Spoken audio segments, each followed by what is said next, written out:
자유민주통일국민연합 현경대 상임의장께서 개사를 하시겠습니다. 저희 자유민주통일국민연합이 창립총회를 한 지 이제 1년이 지났습니다. 그동안 여러 가지 참 이 많은 변화가 있었습니다만은 오늘 이렇게 여러분들을 모시고 첫 번째로 자유민주통일포럼을 개최하게 됩니다. 오늘 이 포럼은 국회 우리 김성원 국회의원과 함께 개최를 합니다. 동두천 연천 출신의 초선 국회의원인데 이 자유한국당 지역구 출신 국회의원으로는 최연소입니다. 1973년생인가? 그러니까 이제 46인가요, 올해? 그러니까 43세 이제 지역구에서 초선으로 당선된 그러한 국회의원인데 이 나이에 되게 젊은 분들이 뭐라 그럴까요? 조금 좀 가볍고 뭔가 사려 깊지 못하다 하는 그러한 느낌을 주는데 우리 김성원 의원은 무척 입이 무겁고 사려가 깊고 행동이 신중하고 그러면서도 일을 위해서는 온몸을 바쳐서 열정적으로 일하는 그러한 국회의원입니다. 당에서는 이제 조직 담당 부총장, 사무부총장도 했고 이제 통일위원회 위원장을 맡고 있어서 바로 저희와 같은 일을 하고 있는 그러한 입장에 있고 대변인은 초기에 몇 년 전에 했는데 이제 이번 또 당직 개편에서 다시 대변인을 맡아서 오늘도 아마 이 청문회 때문에 청문위원은 아니지만 대변인으로서 또 당의 입장을 내놓고 해야 될 그러한 상황이어서 이 개회식에 인사만 드리고 부득이 자리를 떠야 될 것 같습니다. 그 점 여러분께 먼저 양해를 구하면서 이제 우리 오늘 포럼 준비를 위해서 김성원 의원과 그 우리 양호식 보좌관을 비롯한 보좌진 여러분들 수고에 감사를 드립니다. 이 동두천 연천이니까 기왕 기회가 있는 김에 우리가 정말 사람을 잘 키워야 됩니다. 그 중에서도 정치인을 제대로 된 바르고 올바르게 민의를 대변하고 국가를 위해서 일할 수 있는 그러한 정치인을 잘 키우는 게 바로 우리가 애국하는 길이라고 생각하는데 여러분 좀 우리 김성원 의원에 대해서 많은 관심 가지시고 후원회도 좀 관심 가져주시고 많은 격려를 부탁합니다. 이따 인사하겠지만 한번 좀 우리 큰 박수로 격려 좀 한번 해주십시오.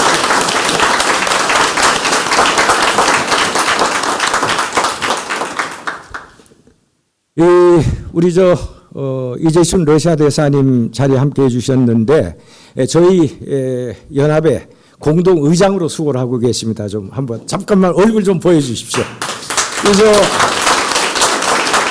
분들 그리고 우리 강인덕 장관님 아까 오시는 거 강인덕 장관님 이제 우리 통일부 장관 하셨고 저희가 이 고문을 한 7분을 모시고 있는데 그 중에 한 분 우리 강인덕 통일부 장관님도 저희가 모시고 있습니다. 그런데 이제 통일 문제 가지고 특히 대북 문제 가지고 이렇게 포럼을 한다고 하니까 바쁘신 중에도 이렇게 직접 나와 주셨습니다. 우리 이제 공동의장으로 몇 분 계시고 고문님은 우리 이한동 김석수 전 국무총리님 2분하고 우리 박관용 전 국회의장님 등 뭐 여러 분 모시고 있습니다만은 여러 가지 건강상 이유 또 여러 가지 이유로 오늘 자리를 함께 못하셨습니다. 역시 이 연세가 드셨지만 평생을 북한 문제에 중앙정부 시절부터 바치고 통일 문제에 관심을 가지신 우리 강인덕 장관님께서 이렇게 정말 자리해 주셔서 너무 감사합니다. 여긴 뭐 보니까 이제 여러분들 지금 한 분 한 분 다 소개해 드려야 될 VIP신데 우리 통일연구원장 되신 우리 서 박사님도 오셨고 우리 강용찬 모건대 부총장도 대전서 오셨고 뭐 많은 분들이 오셨습니다. 더구나 또 우리 최충 박사님 우리 언론중재위원회에도 계셨고 우리 KBS 편성국장도 하셨고 뭐 많은 분들이 오셨는데 정말 제가 일일이 소개 못해 드리는 걸 양해를 해 주시기 바랍니다. 사실 여기 자리에 함께한 여러분 모두가 다 VIP시고 저희들 정말 자유민주 통일을 이루어야 된다고 하는 그러한 뜻을 가진 사람들 입장에서 볼 때는 다 같은 동지이고 다 함께 가야 될 다 귀한 분이십니다. 근데 꼭 한 분만을 제가 소개를 드려야 되겠네요. 김길남 회장님 잠깐만 일어서십시오. 시카고에서 오셨는데 오늘 저녁 비행기로 마닐라에 내일 행사가 있어서 가는 길에 서울을 잠깐 들리셨습니다. 이 미주 한인 총련, 우리 한인회 전체연합회의 회장을 일찍이 하셨고 미주 동포사회의 발전을 위해서 상당히 많은 기여를 하셨는데 아직도 미국 동포사회에서는 이 원로 리더급 중에 막강한 영향력을 갖고 계신 분입니다. 박수로 한번 주시겠습니다. 자, 이러다 보니까 제가 난감해지는데 우리 김정봉 교수는 좀 인사를 좀 시켜야 되겠다. 아마 우리 저 종편에서 많이 보고 계실 겁니다. 우리 국정원의 대북실장도 하셨고 요새 김정봉 안보 포커스 이제 유튜브 방송을 시작을 했습니다. 정말로 우리 깊은 안보 문제 내용을 좀 보고 싶으면은 김정봉 안보 포커스 유튜브에 들어가서 거길 보면은 좀 궁금한 점들이 많이 풀릴 겁니다. 좀 잘 발전하시라고 박수 좀 다 쳐주시고. 자, 이러다 보면 제가 드릴 말씀이 시간이 없을 것 같아서 하여튼 여러분 저 양해를 해 주시기 바라고 제 개회 인사 말씀은 여기 보니까 이제 자료에 다 인쇄를 해 놨네요. 시간 되실 때 훑어봐 주시면 되겠고 그냥 아주 간단하게 오늘 주제와 관련해서 한 말씀 드리는 것으로 제 개회 인사 말씀에 가름하고자 합니다. 오늘 주제는 대북 제재의 효율적인 이행 방안 이렇게 정했습니다. 여러분 얼마 전에 한 달 전쯤인가요? 그 전에 이제 우리가 궁금하게 생각했던 김정은이가 타고 다녔던 벤츠 차량 이게 어떻게 들어갔는가 궁금했었는데 이제 외국 언론에 우리 언론에도 잠시 보도가 됐었습니다마는 이제 이 차가 어떻게 김정은이 손에 들어갔나 보도가 나온 적이 있습니다.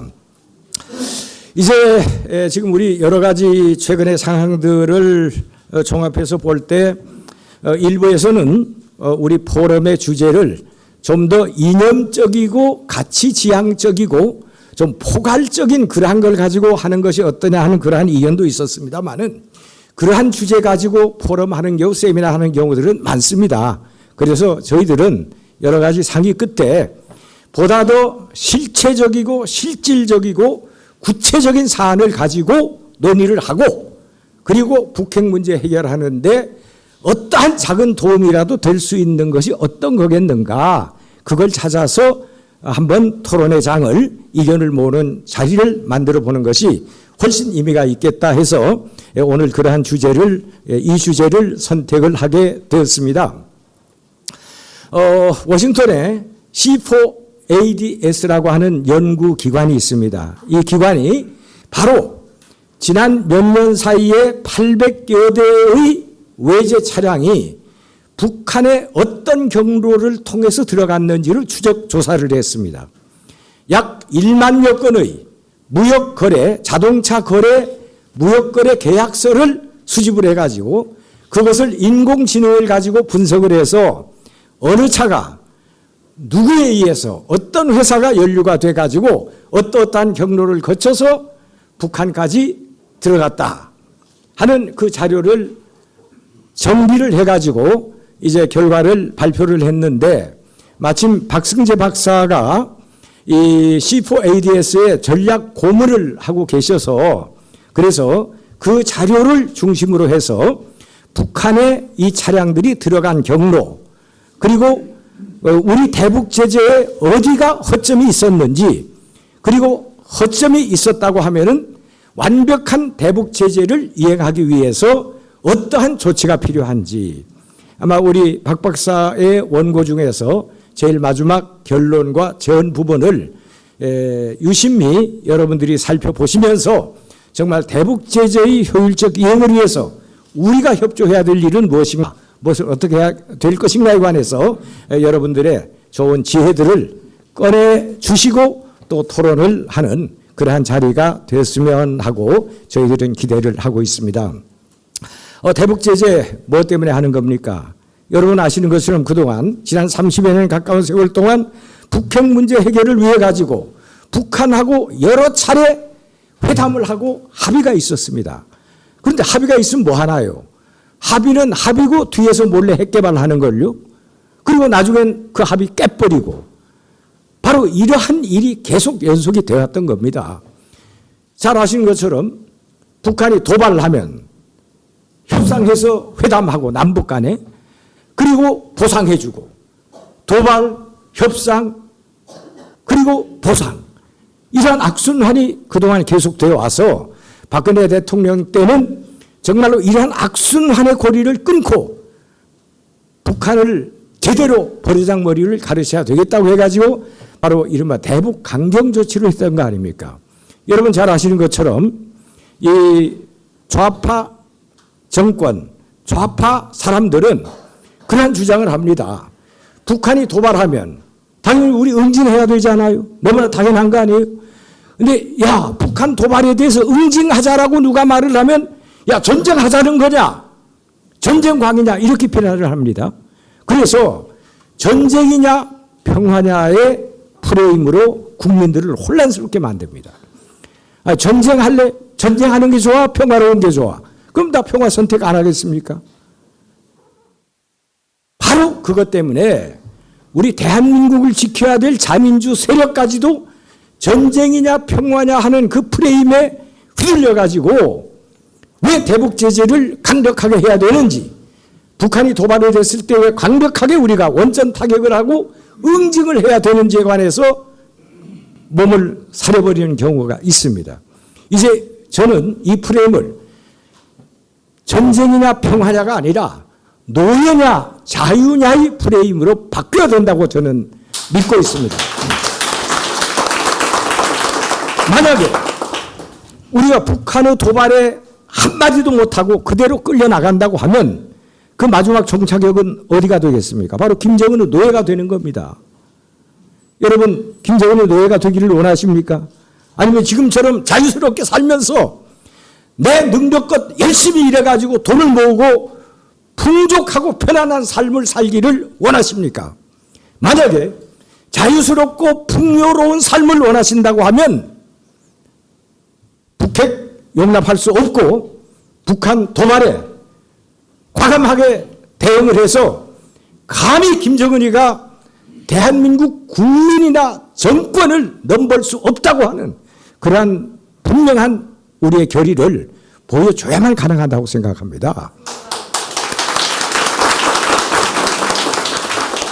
이제 대북 제재를 하지 말고 북한을 도와주자, 북한에 퍼주자 하는 이러한 주장이 이건 결코 평화로 가는 길이 아니라 그것은 노예로 가는 길이라고 하는 것을 우리가 분명하게 알아야 될 것이고, 여러분 잘 아신 것처럼 북핵 용납할 수 있나요? 우리 용납 못합니다. 생명을 바쳐서라도 북핵 저지해야 됩니다. 미국을 비롯한 대다수 유엔 회원국들도 꼭 같은 의견입니다. 그렇기 때문에 그동안 북한하고 협상을 해서 해봤지만은 아무 소용없더라. 그래 북한이 핵실험할 때마다 대북 제재의 수위를 미국과 유엔이 높여왔던 겁니다. 아주 강력한 지금 대북 경제 제재를 하고 있는데 바로 이러한 틈새에 이게 구멍을 뚫는 멋들이 있단 말이에요. 이를테면 자동차. 자동차는 뭐 별로 심각한, 그것도 뭐 심각한 건 아닌 건 아닙니다. 이따 보고 들어보면 우리 박 박사 얘기를 듣다 보면 자동차 승용차 하나가 문제가 아니구나 하는 걸 알게 될 겁니다만은 이제 수출 금지된 석탄 밀반입 문제라든가 우리 석유 제품 해상에서 불법 환적하는 문제라든가 하여튼 이 뭐 한 사람의 경찰관이 10명이 도둑을 막지 못한다고 온갖 그러한 이 제재를 구멍내는 그러한 일을 하고 있단 말이에요. 그러니까 대북 제재가 제대로 효과를 봐서 김정은이가 스스로 두 손을 들고 핵을 포기하고 나오면 평화적으로 북핵 문제가 해결이 됩니다.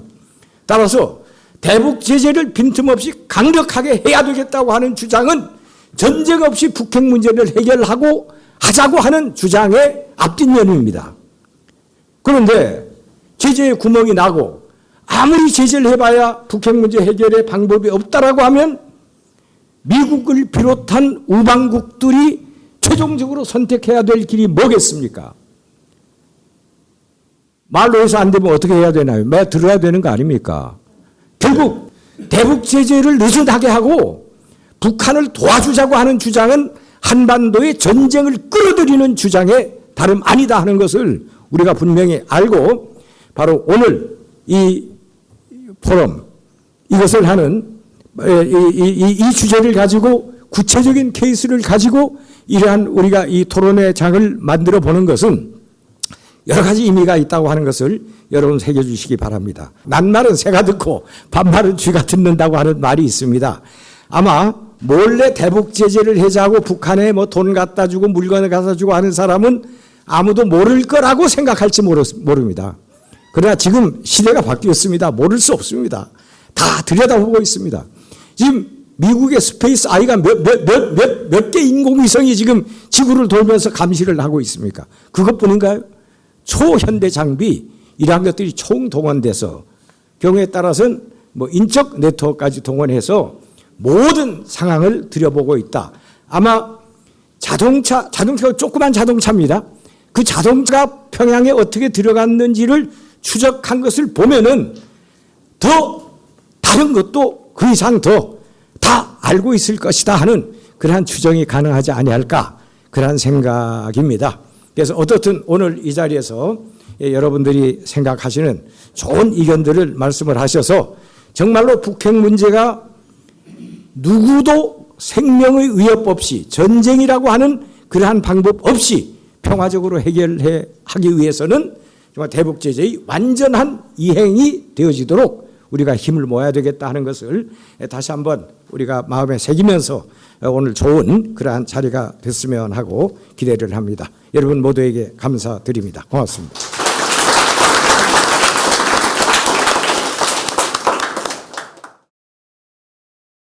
김성원 국회의원께서 환영사를 하시겠습니다. 뜨거운 박수로 맞이해 주시기 부탁드리겠습니다. 예, 나라 걱정에 밤잠 못 이루시는 우리 자유민주통일국민연합 우리 회원 여러분들 만나뵈서 반갑습니다. 자유한국당 대변인, 그리고 통일위원장, 그리고 경기도 동두천시 연천군 출신 국회의원 김성원입니다. 인사드리겠습니다.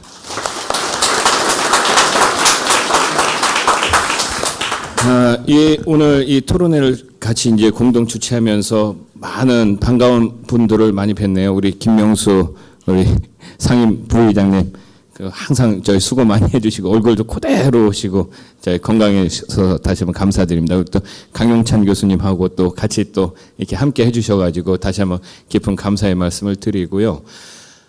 제가 이 날짜를 잡을 때 이런 생각했습니다. 그래도 이런 좋은 주제를 가지고 토론회 하고 하는 것은 좀 많은 국회의원들이 와갖고 좀 잘 들었으면 좋겠다라고 날짜를 사실상 정기국회가 9월 2일 날 시작해갖고 이때가 딱 국회의원들 가장 많이 조금 한가해갖고 참석하실 그런 때입니다.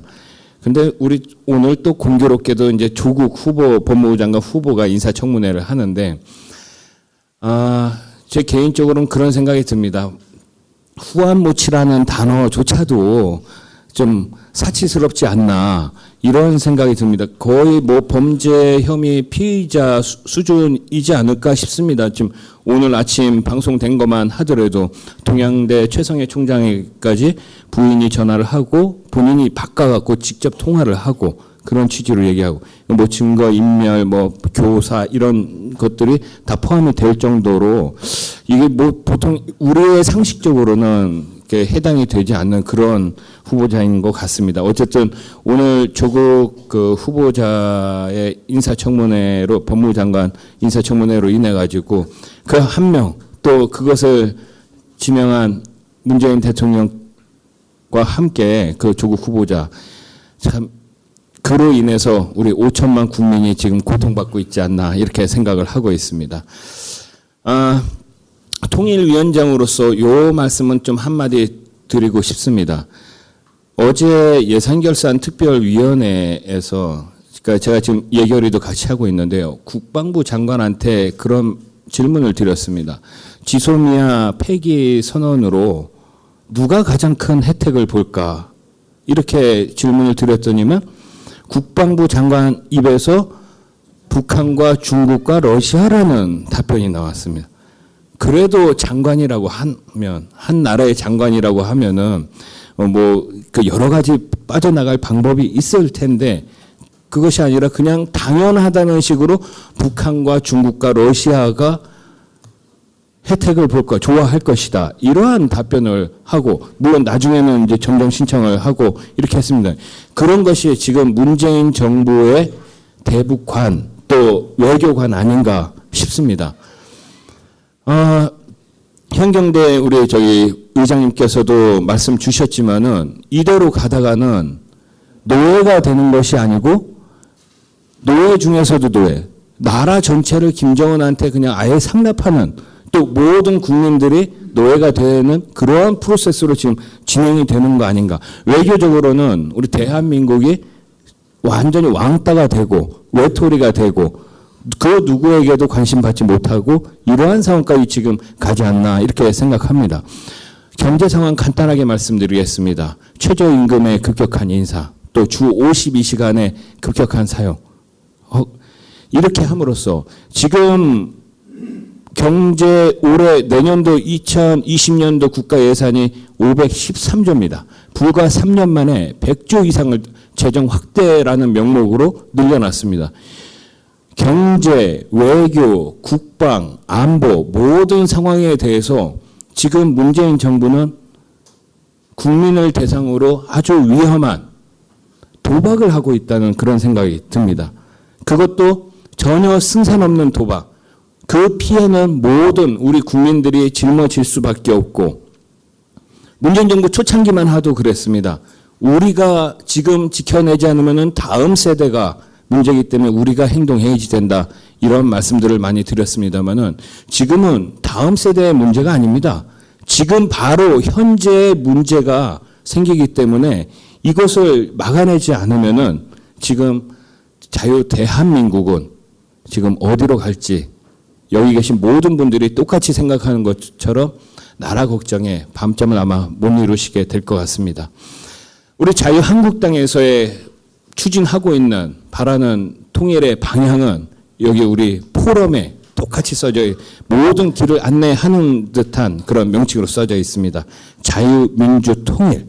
이 기반 하에서 우리가 통일을 이루어야지 된다고 생각하고 있습니다. 하지만은 지금 상황은 언론, 그 다음에 모든 주변 그 상황, 이런 것들이 상당히 왜곡되어 있습니다. 불과 3년 전만 하더라도 김정은이 국민들한테 어떤 인식이었습니까? 자기 고모부를 고사포로 쏴주이고 모든 자기 말 안 듣는 박수 허투루 친다고 해가지고 사형시키고 그 다음에 교도소를 보내고 이러한 김정은이었었는데 이게 언론에서 미화를 시키다 못해 완전히 거의 어떻게 보면 신격화까지도 가는 상황까지 이르렀습니다. 젊은이들 사이에서는 김정은이 국민 귀염둥이까지로 이렇게 돼버리는 그런 위험한 상황까지 와버렸습니다. 이때 우리 자유민주 통일 포럼 회원 여러분들서부터 시작을 하고 또 저희 당에서 통일위원회와 또 대북제재조사특별위원회 모든 역량들을 다 함께 모아서 하나하나 좀 풀어나가야지 되지 않을까 이렇게 생각을 하고 있습니다. 다시 한번 좋은 기회를 마련해 주신 우리 현경대 의장님, 김명수 부의장님 다시 한번 감사드리고요.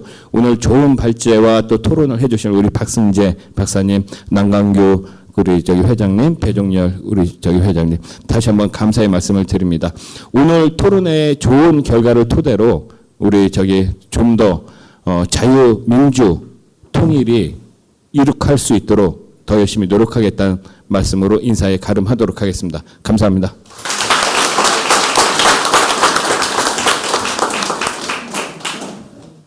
이상으로 개회식을 마치겠습니다. 그럼 지금부터 본격적으로 자유민주통일 국민연합 제1차 포럼 대북 제재 현황과 효율적인 이행 방안에 대한 주제 발표와 토론이 있겠습니다.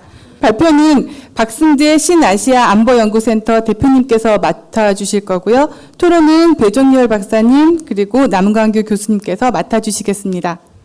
좌장은 김명수 사무총장님께서 맡아주시겠습니다. 좀 바쁘셔서 사진 촬영 먼저 양해 부탁드리겠습니다.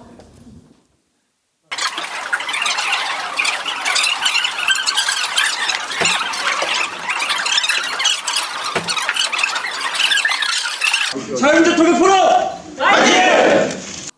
오늘 포럼에서 좌장을 맡아주신 김명수 총장님을 소개해드리겠습니다. 전 숭실대학교 통일정책대학원 겸임교수, 전 서울사이버대학교 총장, 전 민주평화통일자문회의 사무처장을 역임하셨습니다. 네. 뜨거운 박수로 맞이해 주시기 부탁드리겠습니다.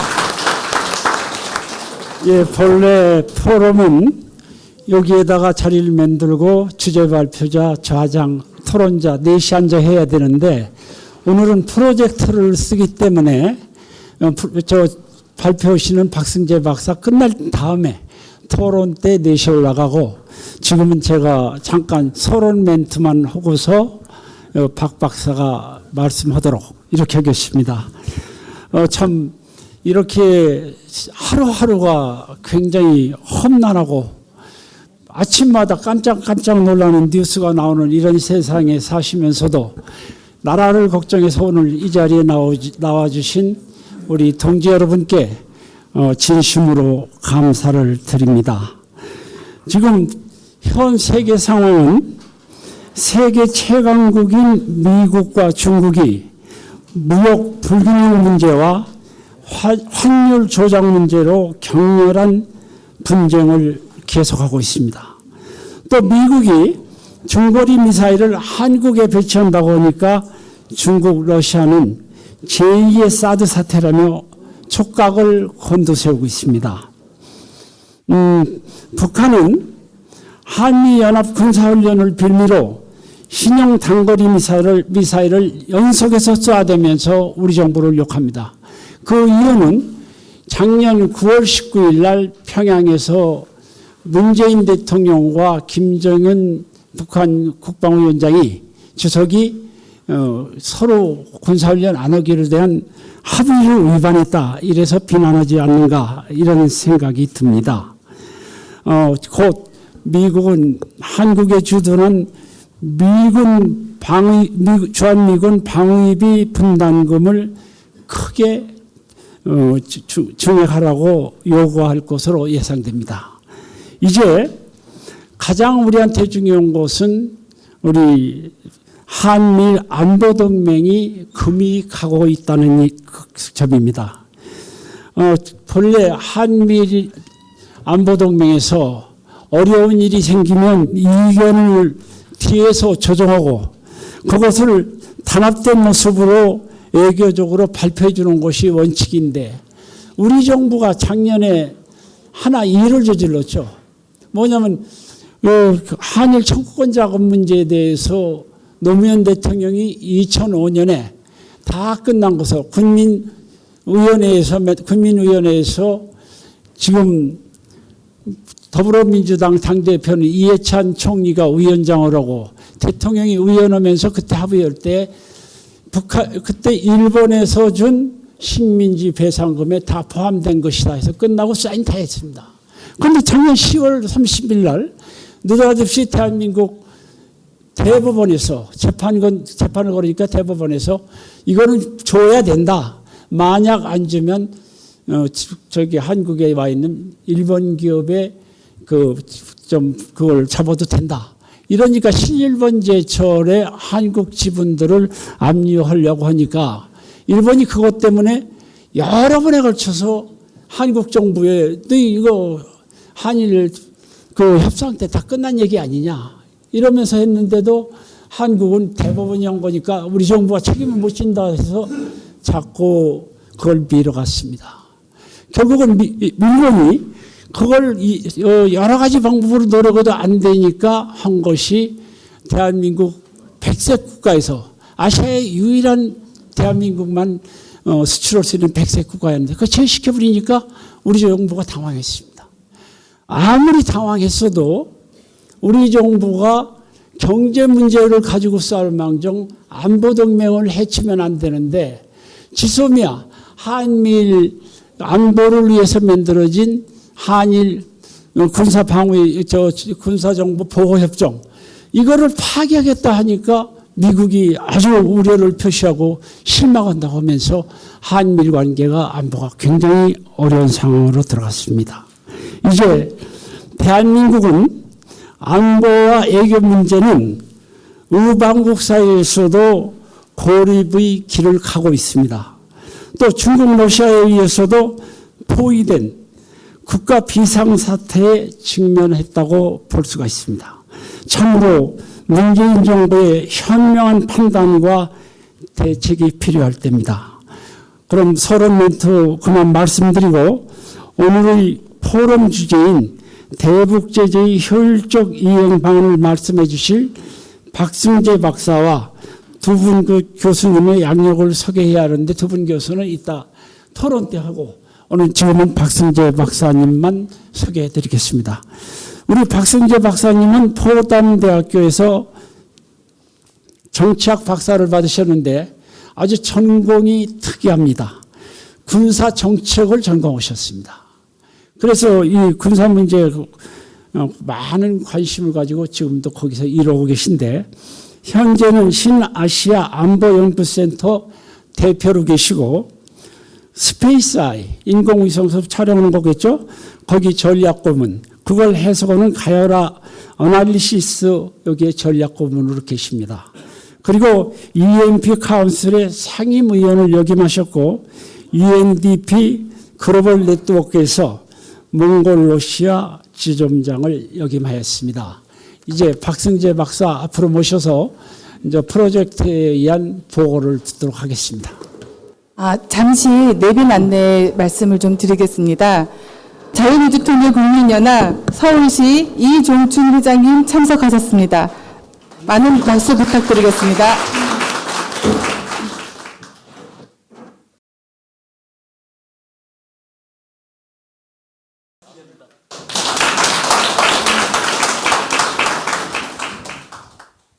자료를 모으고 하는데 도움을 준 친구가 이 루카스 코어라고 C4ADS 전문위원으로 있는 친구입니다.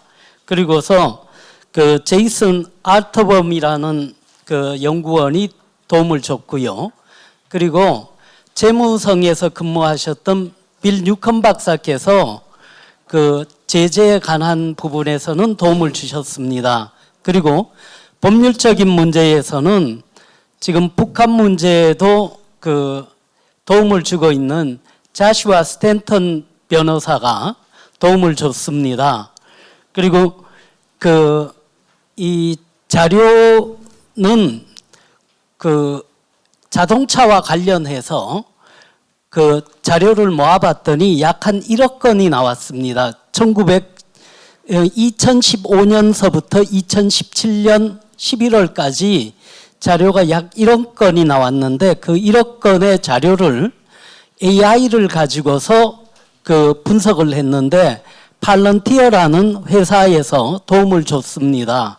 분석하고 정리하고 하는데 그러면은 이제부터 C4ADS 자료를 중심으로 해서 북한의 전략적 물품 조달 네트워크에 대해서 설명을 드리겠습니다.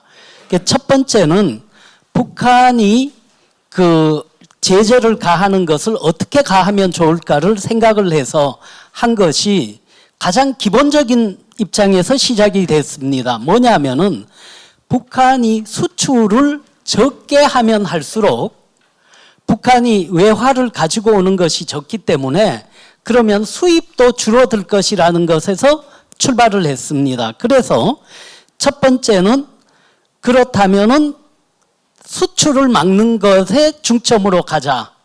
그래서 4가지 아이템이 우선순위로 들어가게 됐습니다. 그것이 첫 번째는 북한이 많이 수출하고 있는 석탄, 두 번째가 철광석, 세 번째가 수산물, 네 번째가 의류 제품이 되게 된 것이었습니다. 그런데 거기에서 발견한 것 중에 하나가 그런데 지금 보셨겠지만은 하노이 회담 때나 그 다음에 문재인 대통령이 북한에 갔을 때 북한이 구입할 수 없었던 차량이 있었습니다. 벤츠차가. 저것이 어떻게 갔는지 궁금했던 분들이 아마 많았을 겁니다. 그 다음에 우리가 분명히 차단은 하고 있는데 석탄도 판매를 하는 것 같고 북한이, 그리고 유류도 환적을 하고 있는 것 같은데 그렇다면은 제재에 구멍이 있는 거 아닌가. 그래서 첫 번째로 자동차에 대한 조사를 시작하게 되었습니다. 다음 페이지. 북한의 물자 조달은 북한이 그 사치품의 경우에는 약 한 90여 개국으로부터 수입을 한 걸로 돼 있고 규모 금액은 이 당시에는 51억 달러였습니다. 그리고 주요 제재 국가로는 북한을 협조하고서 제재를 회피하는데 애쓰는 국가가 러시아하고 중국이 1차적으로 그 선상에, 용의 선상에 올랐습니다. 다음. 이걸 조사하게 된 계기가 어떤 거냐 하면요. 첫 번째는 2009년 5월 19일 한국 이름은 정린채, 그리고 일본 이름은 타다오 모리타라는 사람이 유엔에 금지한 대량 살상 무기와 사치품 관련 북한 수출법 위반으로 체포가 됐습니다. 그리고 이 체포된 사람을 조사하는 과정에서 그 일본 내각조사실하고 이 수사팀에서 한국 국적의 사람 이름이 한 명 떠올랐습니다. 부산에 사는 사람으로서 오사카에 거주하고 있는 제일교포다라고 하면서 이야기가 들어왔는데, 당시에 일본의 문제점은 뭐였었냐면은 간첩죄가 없었기 때문에 처벌할 규정이 없다는 거였었습니다. 근데 그 당시에 이 찾아낸 것이 지금 북한에서 사용되고 있는 미사일 운반용 차량이 들어가고 있다는 것이 그때 확인된 사항이었습니다. 그 당시에는 차량이 들어가는 것이 그 석탄 운반용 차량이라고 들어갔었습니다. 그래서 그때에 또 찾은 것이 중국을 경유해서 벤츠 중고차하고 피아노가 들어가는 것이 발견이 됐고, 당시에 조선 릉나도 무역총회사가 이 수입을 관련을 했었고 지시를 노동당 39호실에서 받은 것으로서 나왔었습니다. 그래서 당시에 그 자료를 바탕으로 그 다시 역으로 추적하는 것을 2015년 자료에서부터 2017년까지의 자료를 찾는데 활용하게 되었습니다. 다음. 그 유엔 제재 품목의 그 조사 방법은 보시는 바와 같이 전 세계가 사용하는 코드가 있습니다. 수출입 코드. HS 코드라고 전 세계 200여 개국이 사용하고 있고, 이것이 약간은 조금씩 분류가 다르더라도 대체적으로는 98% 이상이 분류 물품이 같이 사용하고 있습니다. 물론 유럽은 CN 방식이라 그래서 8자리를 사용을 하고 있습니다. 그러나 이 유럽에서 사용하는 방식도 기본적으로는 HS 코드를 바탕으로서 사용을 합니다. 그래서 분류라든가 보면은 이 4단계 분류를 계산을 해서 하는데, 물품을 찾고 북한에서 사용하는 수입품 그리고 사치품 관련해서 찾는 것을 이 분류표에 의해서 찾게 되었습니다. 다음. 이 코드 수출 통제에 해당되는 품목을 찾아봤더니 HS 챕터에서 이러한 챕터들이 나오게 됐고, 그 다음에 옆에 보시는 것과 같이 주얼이라든가 트랜스포테이션 아이템, 그 럭셔리 워치 뭐 해서 각 아이템에 유엔에서 제재하는 것에 들어가는 목록을 분류를 했습니다. 그래서 여기에서 분류된 품목에 해당되는 사항이 북한과 관련되는 모든 데이터를 2015년에서부터 17년 사이에 거래된 내역을 찾게 된 것입니다. 다음.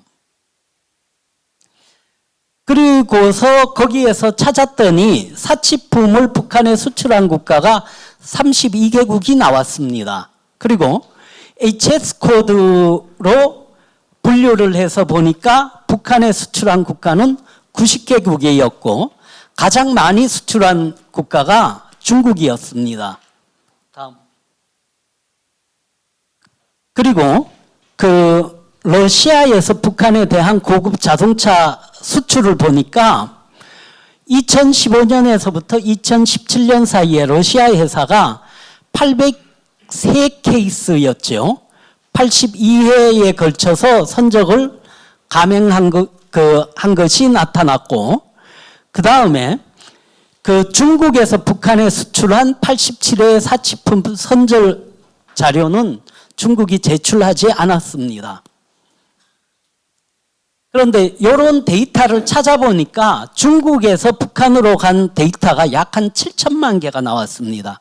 전체적으로는. 그래서 그걸 AI를 활용해서 팔런티어라는 회사에서 소트해서 이 수출품과 이 사치품에 관련된 것만 따로 뽑는 작업을 한 거고요. 전 세계에서 들어간 기록에 나온 거는 약 한 1억 건이었습니다. 2015년서부터 2017년 사이에 북한과 거래가 된 사항은. 그런데 이 차량의 76건 전체적으로 보면 94%가 북한의 두만강역에서 철도를 통해서 공급이 됐습니다. 그리고 3건은 보시는 바와 같이 해상으로 공급이 됐고 2건이 원산을 통해서 이루어졌습니다. 그리고 이 800세대 중국을 러시아를 통해서 간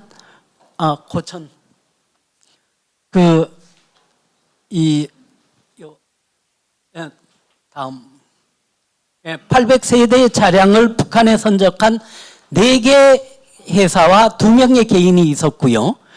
이 총 800세대 중에 537대 차량이 러시아를 통해서 갔는데 러시아에서 간 거는 거의 다 집차로 알려지고 있습니다. 러시아산 집차. 그리고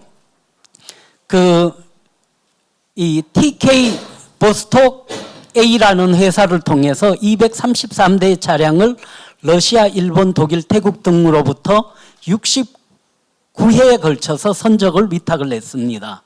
그리고 이 2명의 개인 위탁자가 등장을 했는데 러시아인 사람과 국정 미상의 사람 2사람이 나왔습니다. 그리고 여기서 보시는 바와 같이 차량 회사가 주도한 것과 차량 모델, 그 다음에 선박 사용한 횟수와 차량의 선박에 탑재된 차량의 숫자가 표에 나와 있는 숫자와 같습니다. 여러분들이 자료에 가지고 계시는.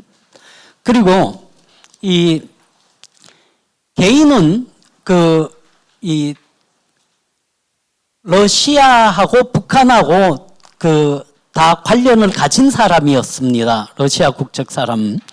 그리고 러시아에 있는 낮은 선봉에 있는 러시아 사이베리아 레일웨이 컴퍼니하고 북한하고 러시아하고 합작한 회사에 이사로 재직하는 사람이었고, 그리고 북한으로 위탁한 것은 원산으로 들어갔고 능라도 회사라는 회사를 통해서 들어갔습니다. 다음. 보시는 바와 같이 자료, 이걸 일부러 넣은 이유는 여러분들이 코트를 하실 때 하실 수 있고 자료를 제대로 찾을 수 있게 하기 위해서 전부 다 차량을 숫자와 선박 이용 횟수, 그 다음에 들어간 북한 항구 이름, 그 다음에 회사 이름을 전부 다 기재를 했습니다. 이유는 여러분들이 다른 곳에 활용하실 수 있게 하기 위해서 오리지널 소스를 밝히는 것입니다. 그리고 러시아 회사를 통해서 들어간 그 텍스 아이디 넘버까지 전부 다 포함을 시켰습니다. 그래서 누가 의문이 있더라도 바로 찾아가지고 확인하실 수 있게 그 근거를 전부 다 밝혔습니다. 그 다음은 이 여러분들이 궁금해 하실 일 중에 하나인데, 김정은이 탄 그 메르세데스 그 방탄차에 대한 것이 되겠죠. 이 DN5505라는 선박을 통해서 18일 동안 AIS 신호를 끄고 그 북한에 가져다 준 선박이 다시 무연탄을 싣고 한국으로 들어왔습니다.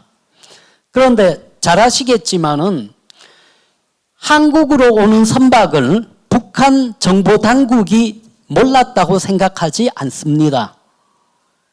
그리고 다르게 얘기하면은 북한을 거쳐서 북한 정보 당국이 알고 있는 선박이 한국에 들어오는 것을 한국 정보 당국이 몰랐을 거라고 생각하지는 더욱더 않습니다.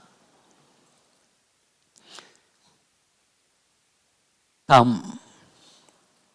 이 보시는 바와 같이 이 메르세데스 벤츠를 가지고서 이따가 자세하게 설명을 하겠지만요. 블라디보스톡으로 가는 배가 부산항에 들렸다가 블라디보스톡으로 가는데, 여기 빨간 선으로 이야기했듯이 가면서 끄고 갑니다. AIS를 끄고 갔다가 18일 후에 오면서 다시 파란색으로 표시된 지점에서 다시 AIS를 켜고 들어옵니다. 그래서 배가 블라디보스톡으로 갔다는 레코드를 남기지 않았습니다.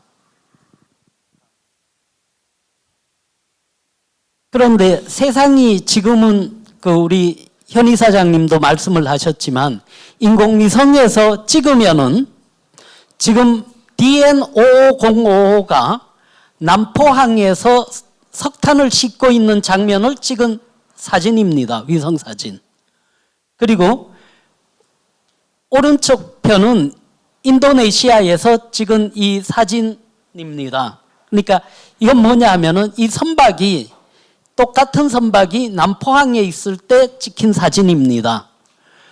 그리고 지금은 새들라이트 중에서 사새들라이트라는 것이 있습니다. 사새들라이트는 선박이 가는 위치를 추적을 해서 24시간 위치를 알려주는 것입니다.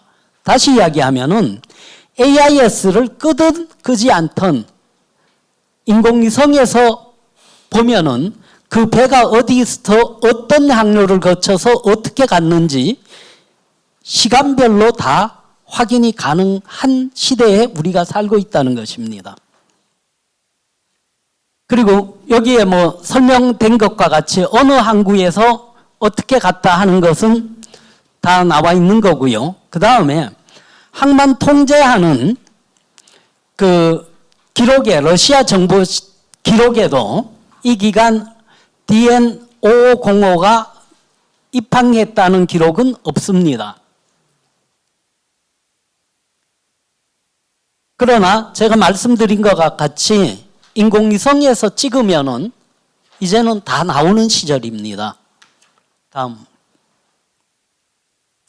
그 다음에 2018년 10월 7일 DN5505가 AIS를 끄고서 간 시점에 여러분들 한국 이 기사를 보셔서 아시겠지만은 당시에 북한의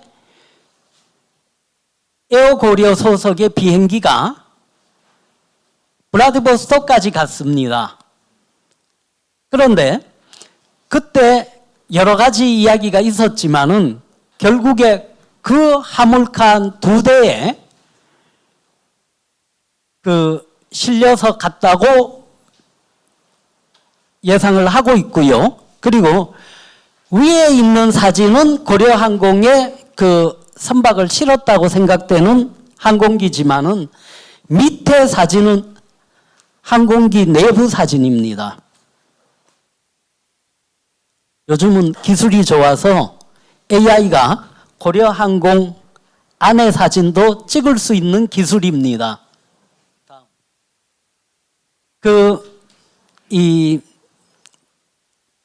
보시는 바와 같이 김정은이 탄 그 메르세데스 벤츠는 첫 번째는 노테르담으로 갔습니다. 그런데 이게 어떤 문제가 있었나 하면은 북한 입장에서는 새 차를 사고 싶었어요. 새 차를 사고 싶었으니까 만약에 북한이 노텔담에서 세관에서 빼냈다면은 그 다음부터 가는 거는 중고차가 됐겠죠. 그런데 북한이 사고 싶었던 것은 새 차였기 때문에 세관을 빠져나가지 않고 다시 거기서 대련으로 갔습니다. 그런데 대련에서도 원래는 북한이 대련에서 뽑고 싶었겠죠, 차를. 그런데 그것이 여의치 못했기 때문에 다시 간 것이 오사카로 갔습니다. 그런데 이 차량의 컨테이너가 세관을 벗어났다면은 그 다음부터 가는 거는 중고차로 카테고리가 바뀌었겠지요. 그런데 빼내지 않았습니다. 첫째는 북한의 장점 중에 하나인데 우리가 봤을 때는요, 아무도 믿지 않는다는 겁니다.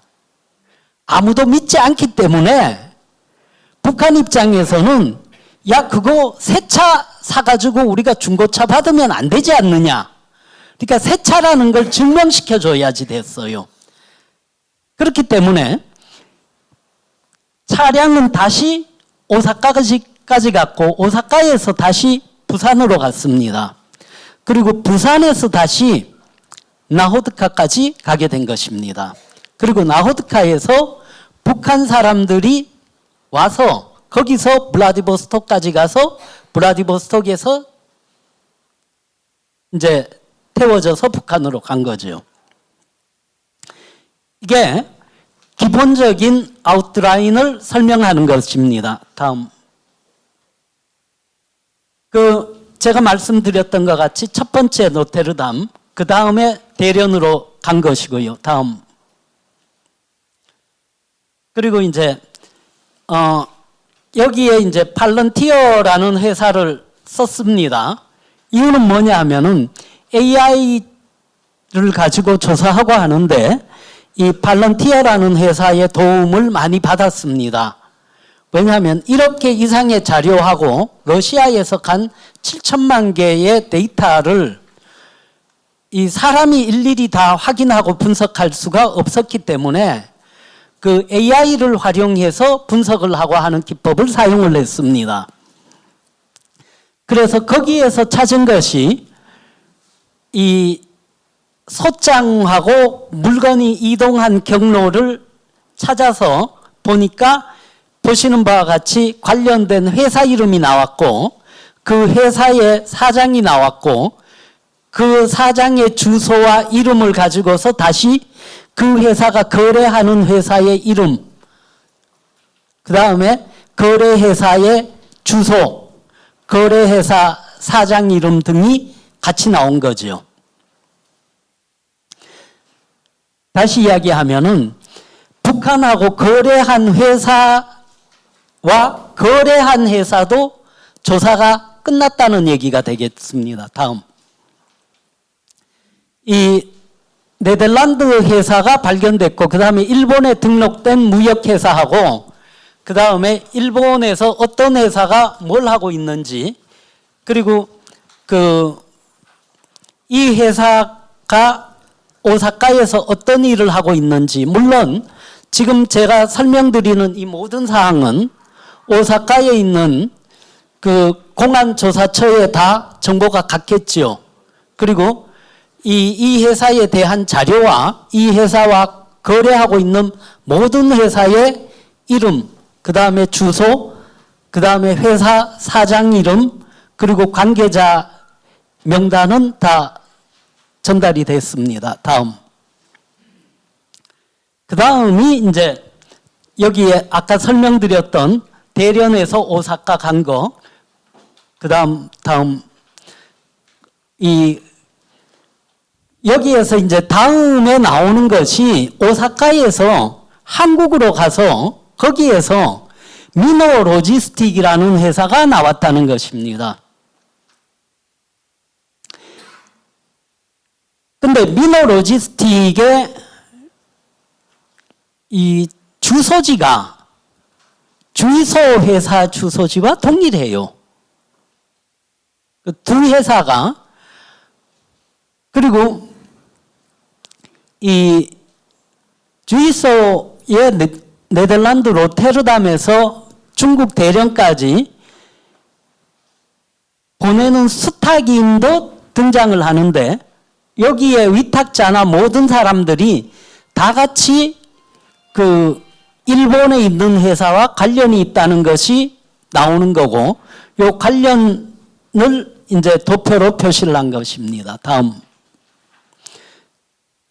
그 다음 이제 대한민국에서 러시아 나호드카로 간 것인데 이 일반 화물선 DN505에 옮겨져 가지고 갔는데 AIS를 끄고 나호드까지 갔다는 것이고 물론 AIS를 껐다는 이야기는 어떤 상품을 어떻게 가지고 간다는 것을 선박회사가 알고 있었다라고 예상을 합니다. 왜냐하면 그렇지 않았다면 AIS를 꺼야 할 이유가 없었겠죠. 그리고 그 마샬 아일랜드에 등록된 도형 shipping 컴퍼니가 수탁하는 걸로 되어 있었다는 거죠. 그 다음. 그 미노 로지스틱 저편에서 한국으로 운송을 한 거로 돼 있고 이 회사의 이름이 주이소 회사의 주소와 동일하다는 거. 그리고 송양이라는 회사 임원이 겸직 중이라는 거. 그 다음에 이 미노 로지스틱의 이사이며 주이소의 CEO로 등록돼 있다는 거. 그 다음에 여기에 그 미노 로지스틱 저편의 CEO로 서정건이라는 사람이 등장한다는 거. 그 다음에 이 사람의 그 아파트 건물에 동일한 거주지 주소를 가지고 있다는 거. 이것이 팩트입니다. 다음. 그 다음에 이 나호드카에서 마지막 수탁자로 돼서 마샬 제도에서 등록된 도형 시핑이라는 회사는 북한 제재 위반 혐의의 기록을 가진 회사입니다. 그리고 이 회사가 마지막으로 그 나호드카까지 보냈고 다음. 그런데 재밌는 것은 이 러시아에서 나호드카에서 부산항으로 다시 그 2,588톤의 무연탄을 운반했다는 기록이고 그 다음에 그 11월 1일 포항항에서 석탄을 인도하기 전에 부산항 보세구역에 정박한 기록이 있다는 거죠. 그럼 이제 이 선박의 소유주하고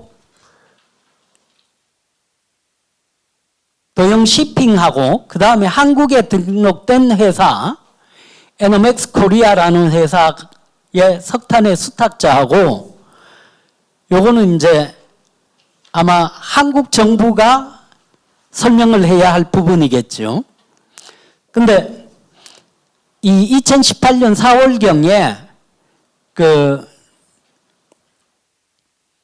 이 배가 이름을 바꿔가지고 인도네시아 해역에서 있는 것을 찾아서 조사를 들어간 것이 이제 인도네시아 정부에 의해서 발표가 됐죠. 다음. 요거는 이제 자유한국당에서 발표한 거에도 보면은 DN505가 출항 보류돼서 19년 2월에 조치를 했다 하는 것이 이제 나왔지만은 여기에서도 메르세데스 벤츠 차량에 대해서는 언급은 없었습니다. 다음. 이 DN505 선박 이전 소유 및 운영회사에 대해서도 굉장히 다양하게 연결이 돼 있을 거라고 보고, 그 다음에 이 선박과 관련돼 있는 그 이제 회사 이름이나 이런 회사들도 지금 조사를 하고 있다고 봐야지 되겠죠. 그리고 이 선박 관리 회사, 그 다음에 이 홍콩에 있는 회사하고 일본인에 대한 그 조사도 이루어지고 있습니다. 그러나 중요한 것이 이러한 사항들이 나왔기 때문에 그 앞으로 북한하고 거래하는 데서 많은 회사들이 AIS를 끄고 한다는 것을 우리가 확인한 것이 되겠습니다. AIS를 끄고 한 것이 확인됐다는 이야기는 그러면은 앞으로 AIS를 못 끄게 하는 방법이 뭐가 있을까 하는 질문이 나올 수 있겠죠. 다음. 이 DN505의 전 ISM 관리인인 유니월드 시핑이 그 토고 깃발 가지고서 이제 배 이름을 바꾸고 뭐 계속해서 2014년서부터 북한과 무역한 것이 이제 조사를 받았던 데입니다. 그러니까 이제 유니월드 시핑도 그 중국인이 이제 주주로 돼 있고, 그래서 이제 홍콩에 있는 기업들도 같이 조사를 해보는 것이 좋겠다. 그리고 이제 보시는 바와 같이 이런 방식으로 하나를 알아내면은 그 회사와 관련된 회사가 거래한 내역, 그 다음에 그 거래한 내역에서 다시 찾는 방식으로 이 데이터를 모으고 그 다음에 북한 관련을 찾는 작업을 한 것입니다. 다음. 그 다음에 이번에 이제 도영 시핑을 가지고서 러시아 브라디보스톡에 있는 커넥션을 찾은 것을 설명을 드리겠습니다. 이 DN505 선박을 통해서 보니까 도영 시핑을 통해서 그 러시아 브라디보스톡의 법인이 굉장히 많은 거래를 한 것을 찾았고, 이 선박이 또 파나마 깃발을 단 유조선 카트린을 소유 관리 중이라는 것을 알았습니다. 그리고 이 덕분에 2019년 2월 북한 선박 세척과 불법 대북 석유 환적 혐의로 카트린 선박을 억류를 했죠. 그리고 그 조사를 도영 시핑을 중심으로 해서 이렇게 찾은 겁니다. 그 사람들하고. 다음. 이 2017년 3월 27일 그 블라디보스톡 소재 개인이지요. 그 카트린호 취득한 것을 찾았고, 그 다음에 25일 만에 소유와 관리를 도영 시핑으로 이전했고, 그 다음에 이 선박에서 그 에어 고려를 통해서 간 것을 역학 관련 추적 조사 지금 뭐 했고요. 그 다음에 러시아 법인 등기국 자료를 보니까 이 회사에 근무하는 사람이 다른 회사에도 임원과 지주로 등록이 돼 있다는 것이죠. 그래서 찾아보니까 탄광과 해양 운송업체에서도 근무를 했고 자동차 서비스 회사에서도 있었습니다. 근데 이게 왜 중요하나 하면은 이따가 나오게 되겠지만은 메르세데스 벤츠를 포함해서 자동차에 배터리를 끄게 되면은 다시 조정을 해줘야지 됩니다. 차량을. 그런데 이 북한이 그 능력이 없었기 때문에 북한으로서는 메르세데스 벤츠에 대한 애프터 서비스를 해줄 수 있는 회사가 필요했었던 것이죠. 다음. 그 북한과 관련 있는 사람을 찾으니까 첫 번째는 그 제가 설명드린 거고, 그 다음에 이 휠이 평양에서 발견된 차량에는 제조사가 아닌 3자가 개조한 것이라는 것을 우리가 알았다 그랬는데, 그것을 이제 다니엘 올레고비치가 개입을 한 거라고 보고요. 이 메르세데스 벤츠 컨테이너는 네덜란드에서 부산항을 거쳐서 나호드카까지 갈 때는 봉인된 채로 갔을 가능성이 크다고 봅니다. 그 다음에 블라디보스톡에서 옮겨졌을 가능성이 있다고 보고요.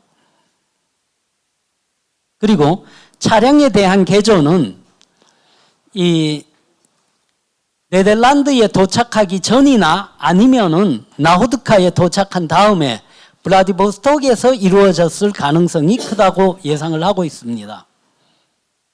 예, 다음.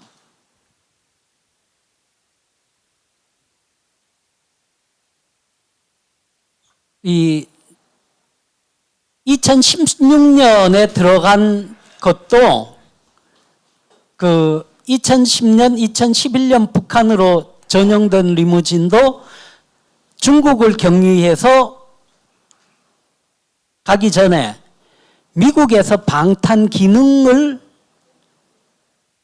보강을 해서 간 거라고 보고 있고요. 그리고 이제 그 중국 국적의 조지마라는 사람이 그 담당을 했는데, 전 세계에서 지금 그 두 국가가 사실은 이 벤츠 들어가는 것이 금지되어 있는 거죠, 공식적으로. 하나가 북한이고 하나가 소말리아입니다. 그런데 소말리아는 살 능력이 안 될 테니까 결국은 북한입니다. 그래서 여기에도 쓰여 있지만은 이 배터리가 분리되면은 그 위탁 업체가 나중에 메르세데스 대리점 도움 없이 재프로그래밍 하는데 어려움을 겪을 수 있으니까 배터리를 빼지 말라는 경고를 해둡니다. 왜냐하면 이 사람이 아무래도 북한에 갈지도 모른다고 생각을 하니까요. 그래서 그런데 메르세데스에서 도형 shipping에서 이걸 껐다면은 재프로그래밍 하는데 어려움에 직면했을 수 있을 거라고 예상을 합니다. 다음. 요 자료가 유일하게 C4ADS가 아닌 요 자료는 사야리 자료입니다. 이거는 이제 이 중국 국적의 조지마 씨에게 화물 운송할 때 담당 회사에서 이 선박 운송 안전 규정을 위반하고 차량의 배터리를 분리하지 말 것을 이야기한 이메일입니다. 이거는 요 이메일은 이 조지마한테 그 배터리를 끄지 말 것을 경고하는 메시지입니다. 다음.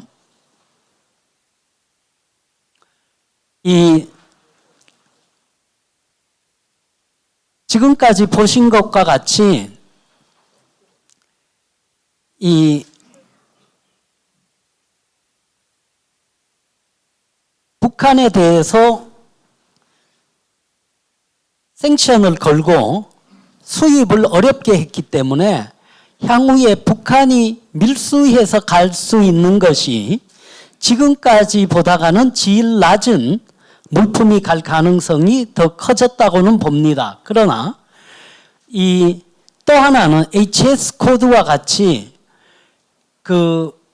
이런 표준 분리를 사용하는 게는 북한이 어려움이 앞으로는 발생할 것이다. 그다음 또 하나는 부가세 같은 것이 있지 않습니까? 자동차를 수출하는 사람 입장에서는 수출을 하면 자기는 환급을 받아요. 그러니까 수출 안 하는 것으로 써주려면은 돈을 더 지불을 해야지 되겠죠. 그런데 북한같이 남을 믿지 못하는 사람 입장에서는 그 돈을 줄 수가 없죠. 그리고 당연히 수출업자는 수출이라고 써서 부가세를 환급받으려고 그러겠죠. 그래서 결국은 북한이 믿지 못한다는 것과 그 다음에 이 각 국가의 이런 환급 제도 때문에 결국은 북한이 컨테이너를 보세 창구에서 꺼내지 못하고 그것이 결국은 아마 브라나호드카까지 그냥 갔을 거다라고 판단을 합니다. 만약에 그 어떤 면에서는 북한에 믿지 않는 것이 맞을 수도 있어요. 왜? 아까 말씀드렸던 것 같이 북한에 도착한 휠은 오리지널 휠이 아니었습니다. 바뀌어진 거였었어요. 그러면은 역으로 이야기하면은 가능성은 두 곳뿐입니다. 노테르담에서 휠이 가짜로 바뀌었거나 안 그러면은 브라디보스톡에서 바뀌었거나 둘 중에 하나겠죠. 그러니까 어떤 면에서 북한이 아무도 믿지 못하는 것이 완전히 틀린 거는 아니었다.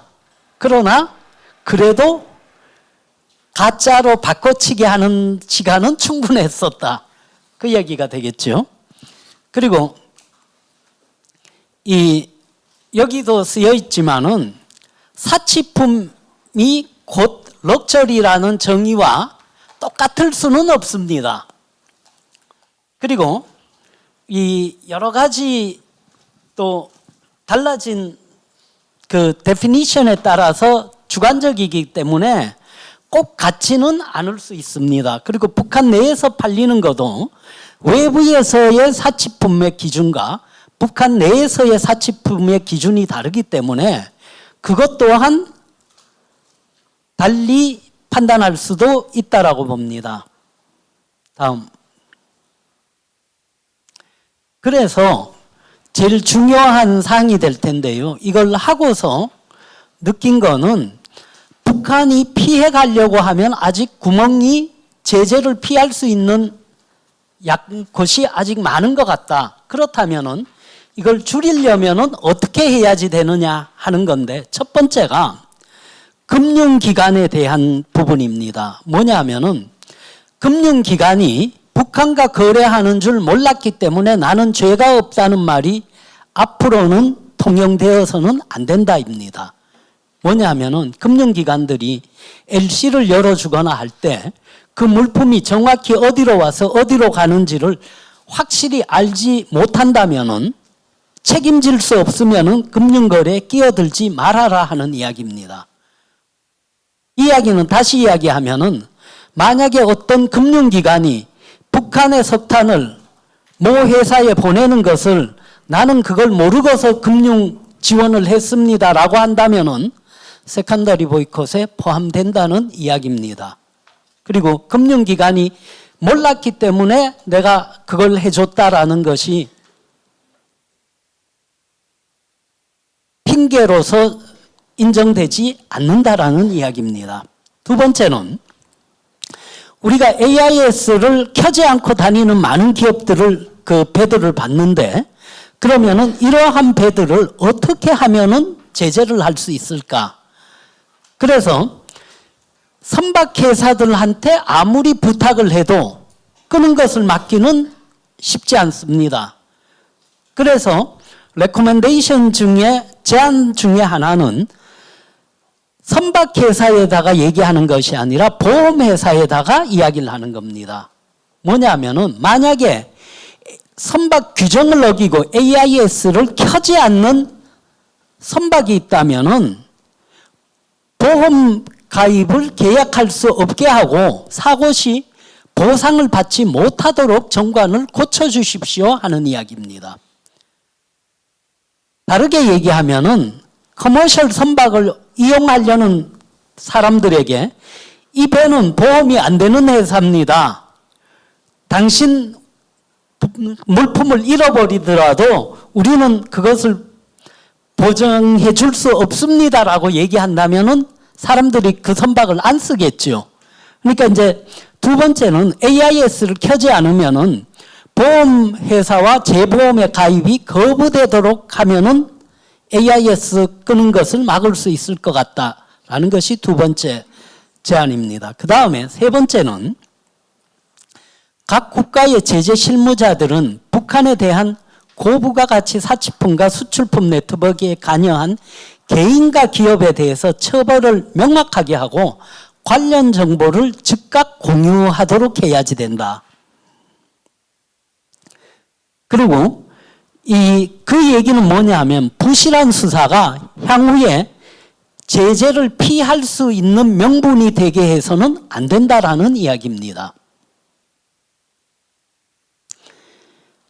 다음은 이 UN 전문가 패널은 UN SCR 2397의 8항에 따라서 2019년 12월 20일까지 모든 북한 기업의 인가받은 해외 지사에 대한 식별 정보를 요청하고 공표해야 하며 북한 직원의 송환을 포함한 UN 안보리 결의안에 대한 준수 여부를 확인해야지 된다는 것입니다. 지금 이미 8항에 따라서 모든 정보를 12월 22일까지 보고하도록 되어 있습니다.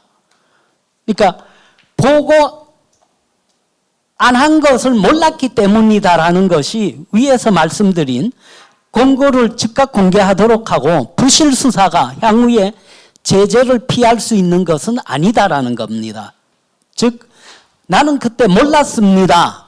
알아보지 않았습니다라는 이야기가 세컨다리 보이콧이나 유엔 제재를 피할 수 있는 길은 아니게 된다는 이야기가 됩니다. 다음.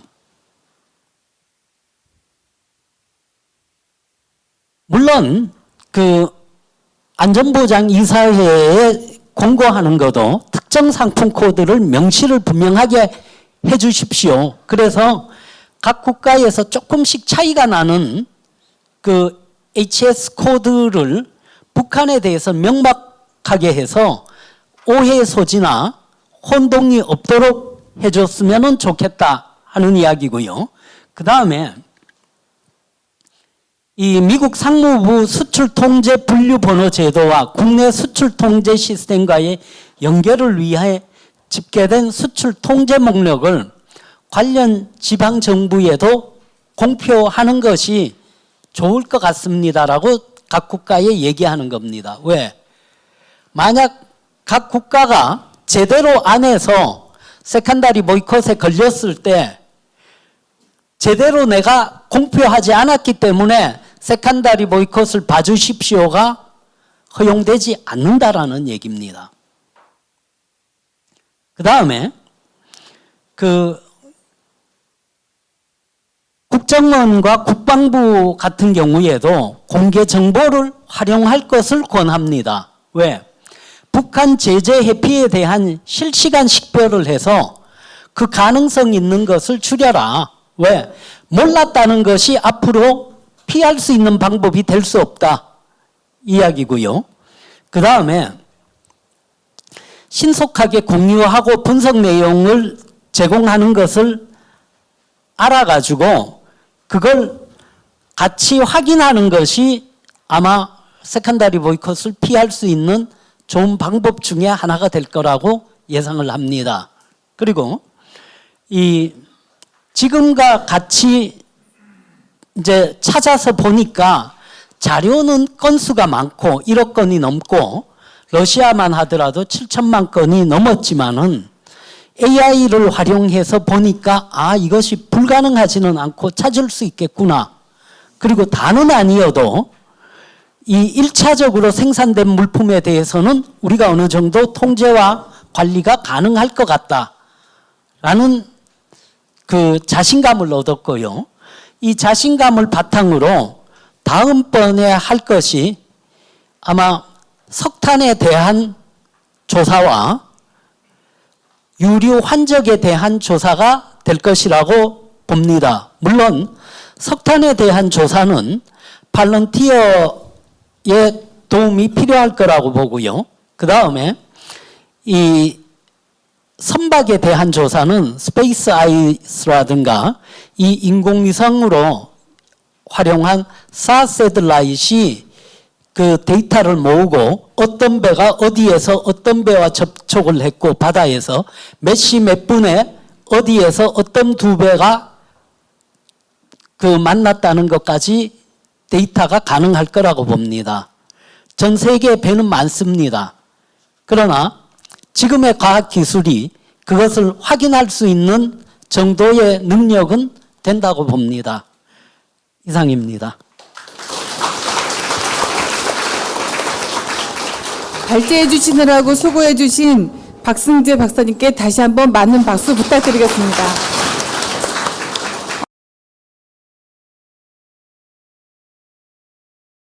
우리 박승재 박사님이 여러분들의 이해를 돕기 위해서 너무 구체적으로 설명하다 보니까 배정된 40분을 훨씬 넘겨가지고 이제 토론 시간이 매우 짧아졌습니다.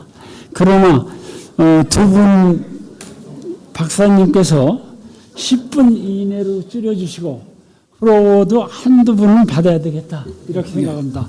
네, 그러면 우선 토론자 두 분을 소개해드리겠습니다.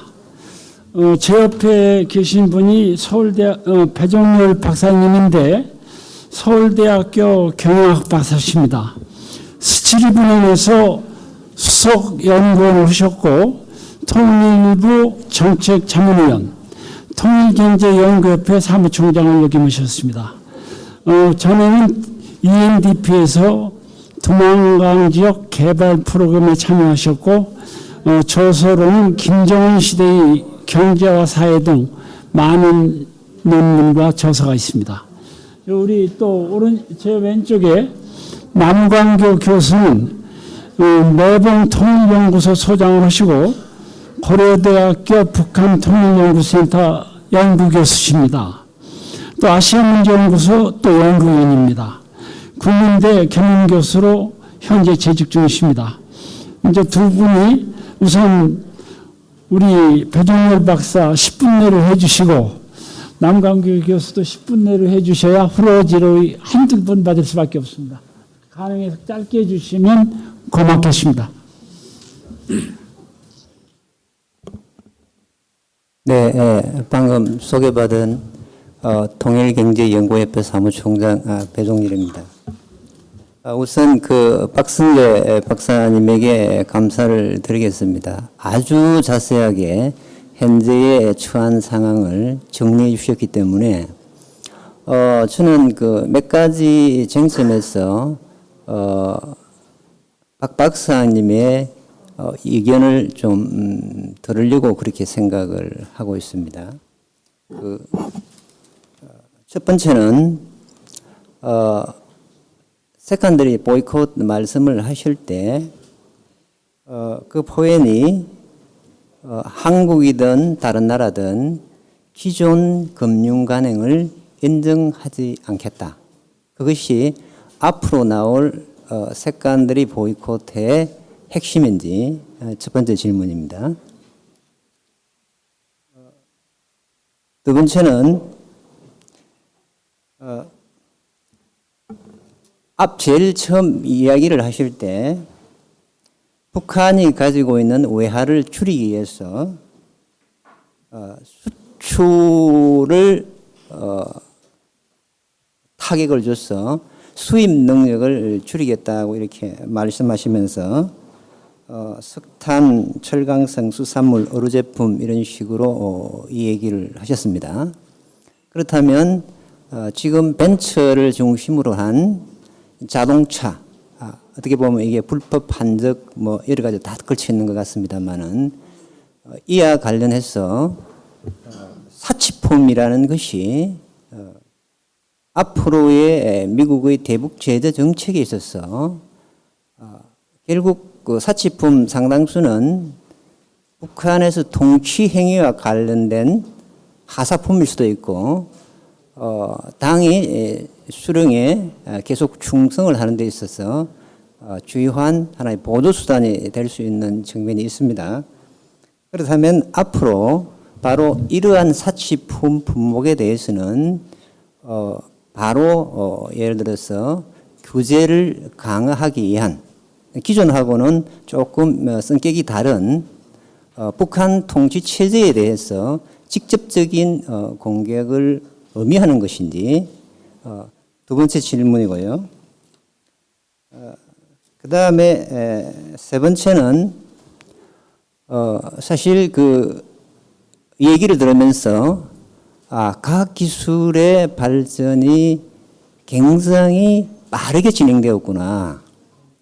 그리고 국가를 하시는 분이나 기업을 경영하시는 분들이 지금 현재의 그 과학 기술 수준을 반영해서 앞으로 일을 해야 되는구나. 달리 이야기하면 기존 정보 당국도 자신의 지금의 기존의 어떤 일을 하는 방식에 있어서 성찰을 해야 되는 것이 아닌가. 그러면서 중국의 그 하웨이라는 회사가 생각이 났습니다.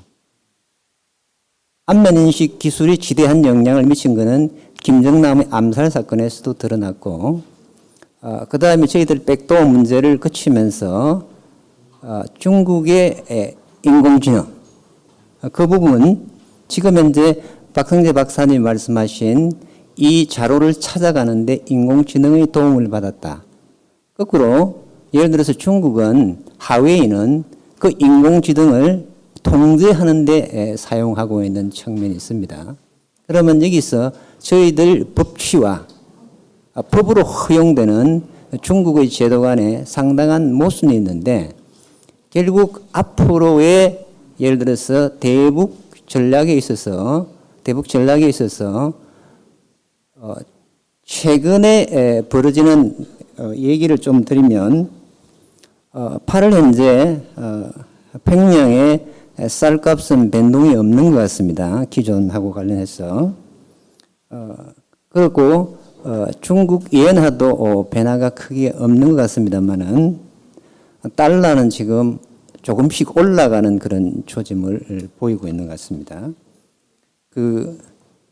6월부터 중국의 대북 제재 정책이 약간의 어떤 변화된 모습을 지금 보여주면서 상당 기간 북중 무역을 복원하는 이런 흐름을 보여주고 있습니다. 그런데 혹시 지금 현재의 달러가 변동사항이 생기는 것이 일부에서는 중국 당국이 달러를 모으고 있다. 달러를. 그 모은 것이 여파가 돼서 지금 현재 북한의 달러 값이 올라가는 현상이 나타나는 것이 아닌가 하는 측면에서 보여지고 있는데 결국 이 문제는 북한 문제의 그 처리에 있어서 앞에서 지금 봤을 때 중국과 러시아 양쪽에서 일본이나 한국의 부산항 요 부분을 중개로 해서 불법 거래와 여러 거래를 진행하고 있는 것처럼 보입니다.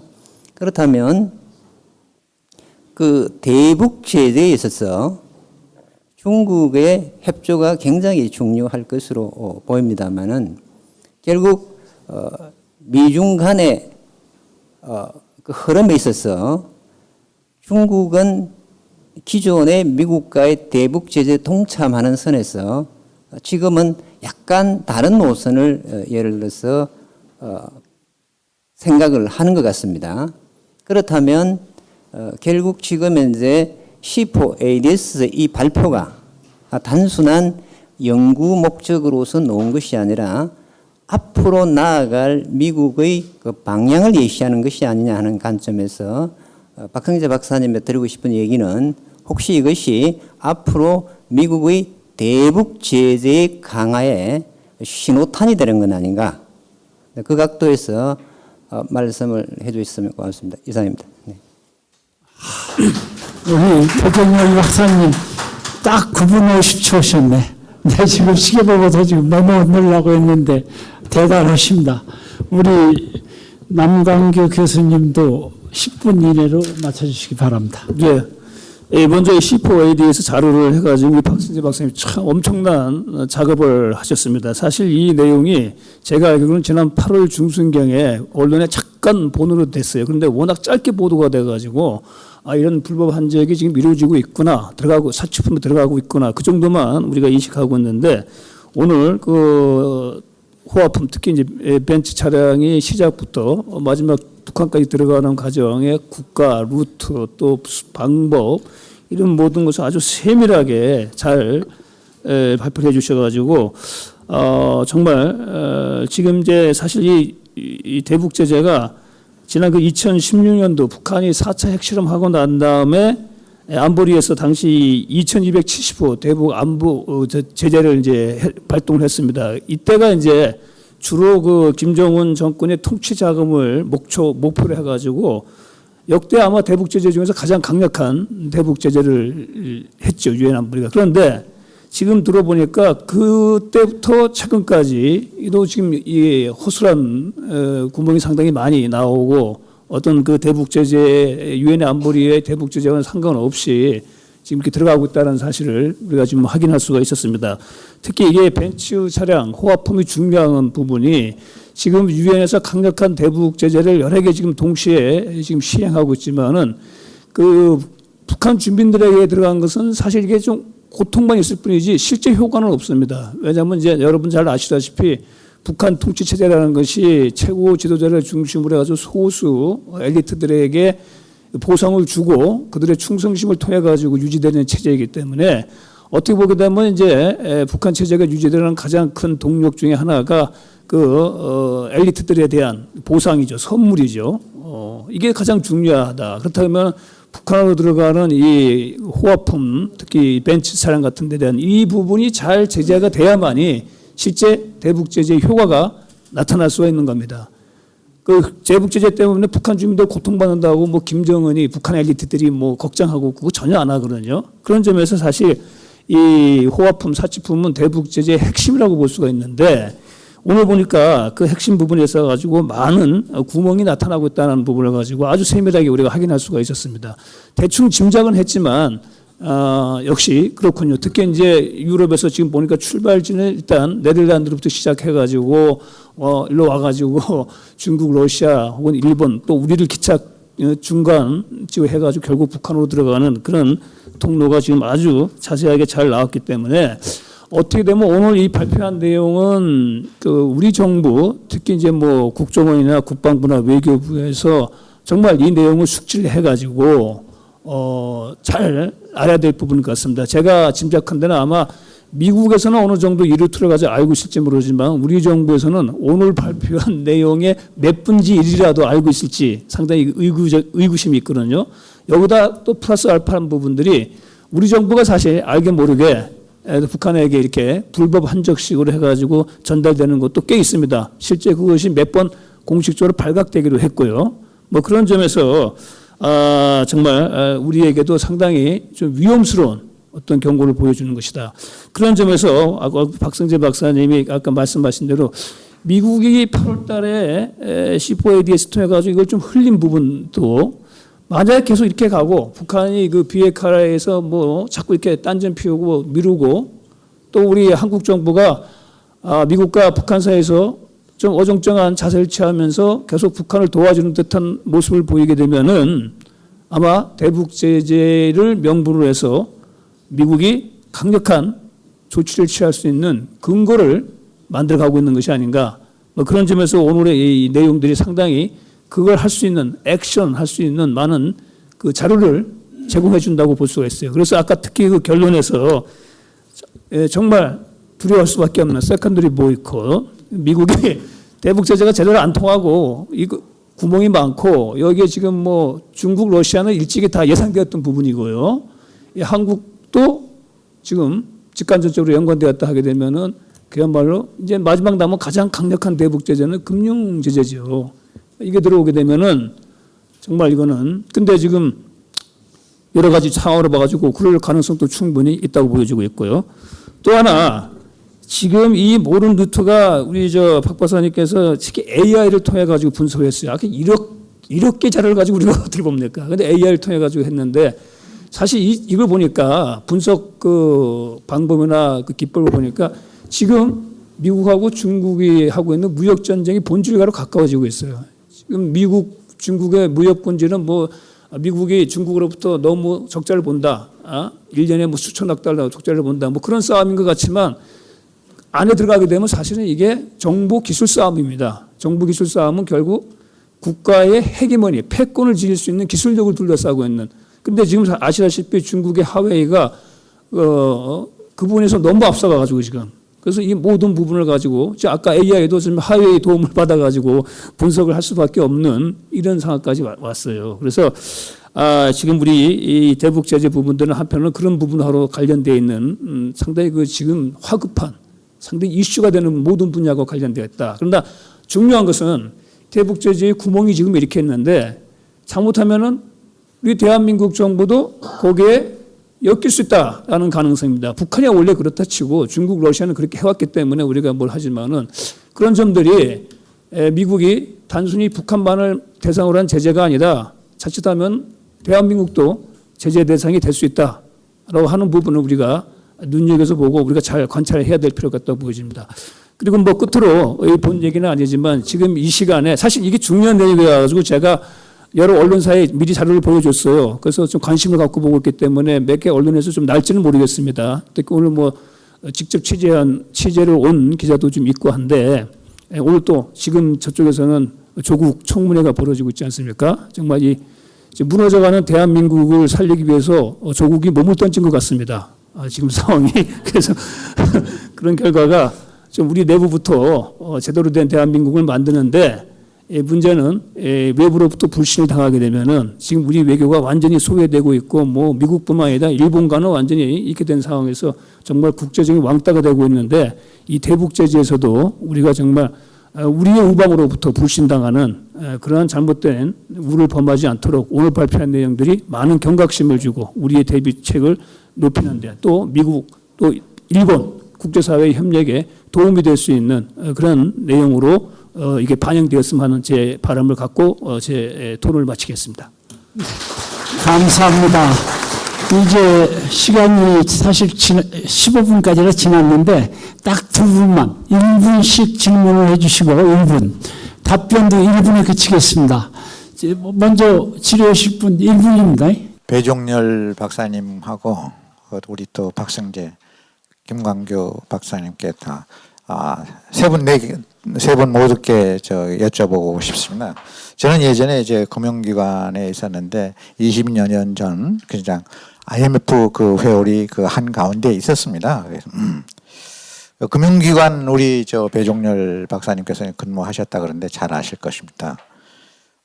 물품이 이동 뒤에는 반드시 자금이 이동이 있습니다. 그러니까 외국 간의 거래는 외환이 있는데 우리나라 그 금융 시스템이 촘촘히 되어 있어서 여기 계신 분들이 은행에 가서 지금 예금 계좌를 틀 때도 쉽지가 않습니다. 사실 아시잖아요. 그랬죠.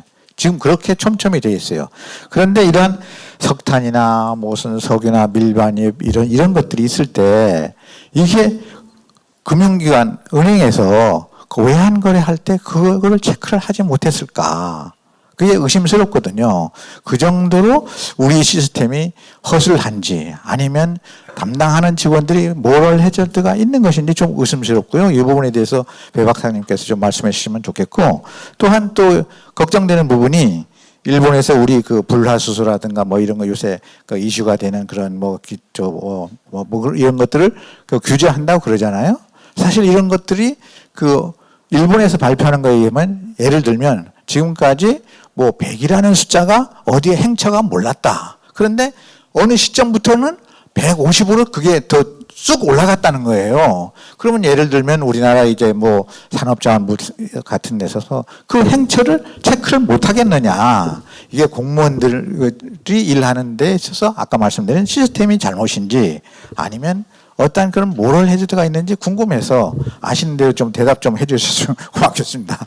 네, 이상입니다. 제가 뭐 발음이 나쁘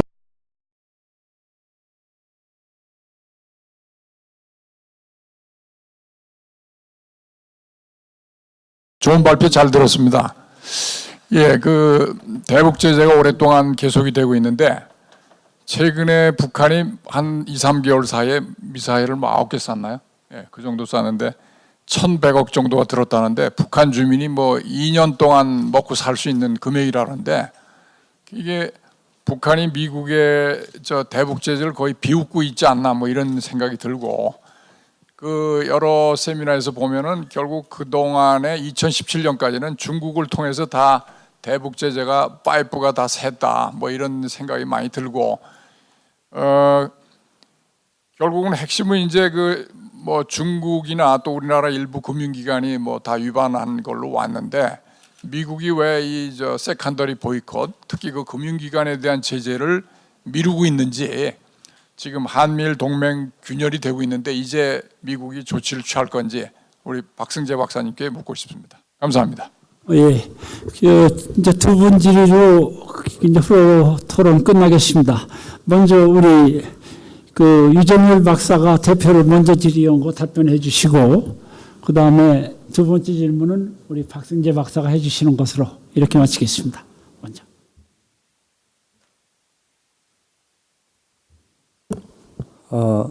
지금 질문하신 그 부분에 대해서 저는 수출입은행에 근무했지만 창구 업무는 하지 않았습니다. 그래서 북한 조사원만 쭉 했기 때문에 제가 그 다른 방식으로 설명을 드리도록 하겠습니다.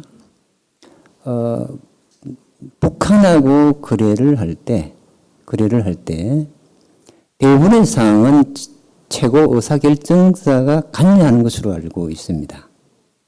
그러니까 석탄을 예를 들어서 수출할 때 보세구역으로 들어간 석탄의 수출과 그렇지 않는 석탄의 수출은 북한에서는 누가 그것을 해야 되는지가 명확하게 정해져 있습니다. 만일에 석탄의 수출과 관련해 가지고 핸들링 해야 될 상대가 나온다면 결국 남쪽에서는 그에 상응하는 카운터파트가 움직이게 돼 있다고 볼 수가 있습니다. 그 기존에 대북 사업을 해보면 나타나는 현상이기 때문에 결과적으로 한국의 금융기관의 그 간행이 지금 아까 말씀하신 박성재 박사님의 말씀은 결국 기존의 금융기관의 간행이 있는데 그 간행은 이때까지는 그 봐주었지만은 앞으로 적용될 세컨더리 보이콧에서는 그 간행을 인정할 것인가 안 할 것인가를 명확하게 제가 답변해 달라고 말씀을 드렸습니다. 그래서 저도 그거는 이해합니다. 한국의 금융기관의 수준이 호락호락하지 않다는 것은 잘 알고 있습니다. 그렇지만은 대북 사업의 전례를 비추어 봤을 때 산업은행 사례가 뭘 의미하는지는 한번 생각해 보실 수는 있을 것입니다. 이상입니다. 박승재 박사님 답변해 주시기 바랍니다. 우선 이 차량의 휘발유가 북한 사회에서 미치는 영향은 굉장히 다릅니다. 쉽게 얘기해서 북한에서 장마당에서 장사하는 사람도 이 밥에 고깃국은 먹어요. 그러나 북한의 특권층의 차이점은 차를 가지고 있느냐 없느냐가 차이점입니다. 이 밥에 고깃국 먹는 사람도 차는 없습니다. 차량은 못 굴려요.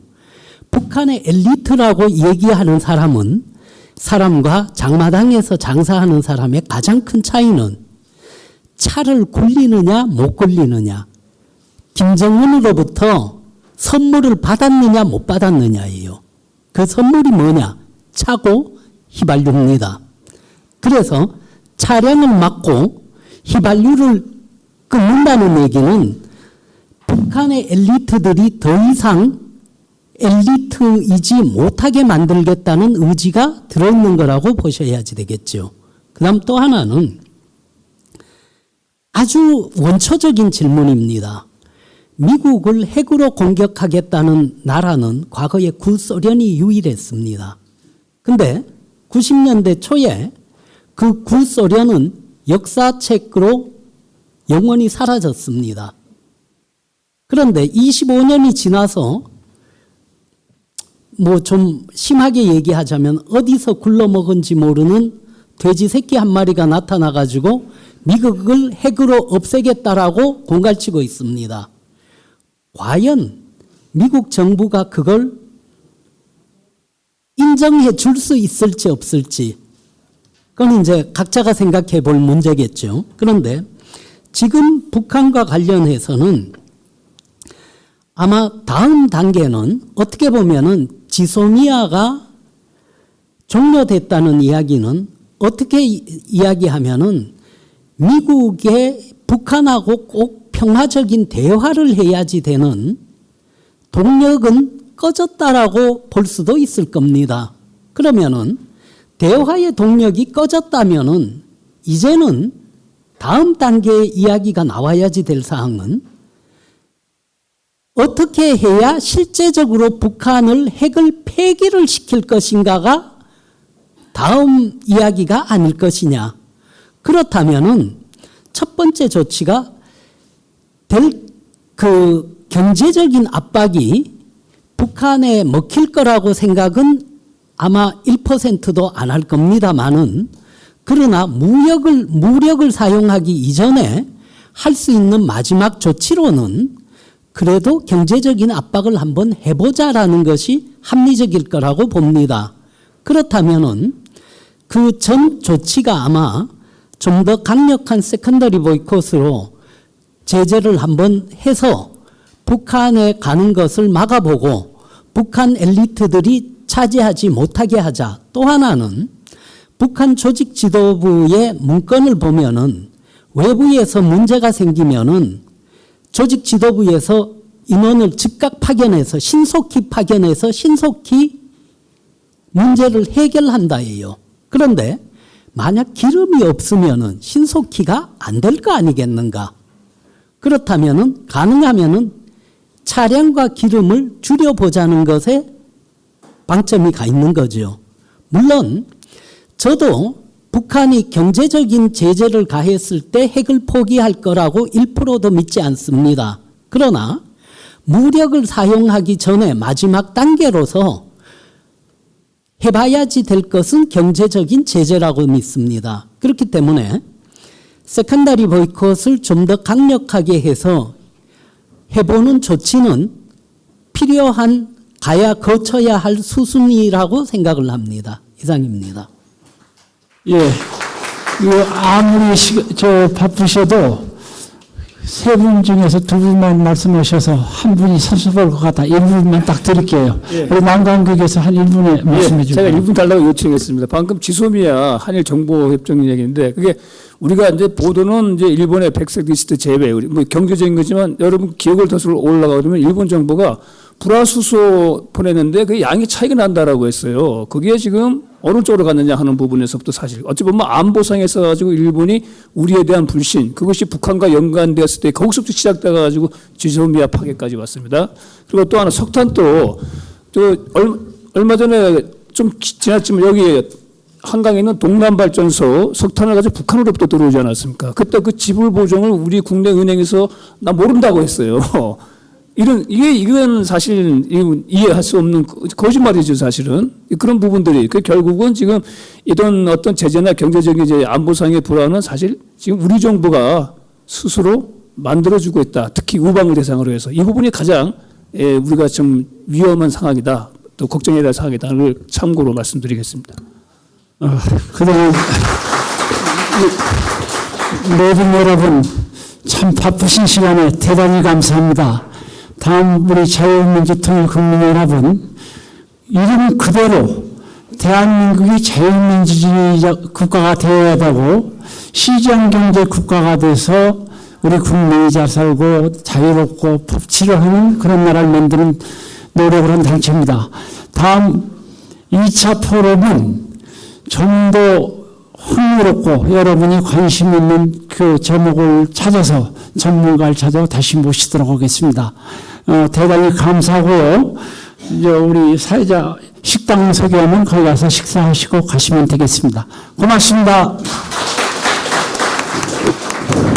토론에 임해주신 박승재 박사님, 배종열 박사님, 남강규 교수님, 그리고 김명수 총장님께 다시 한번 감사의 박수 부탁드리겠습니다.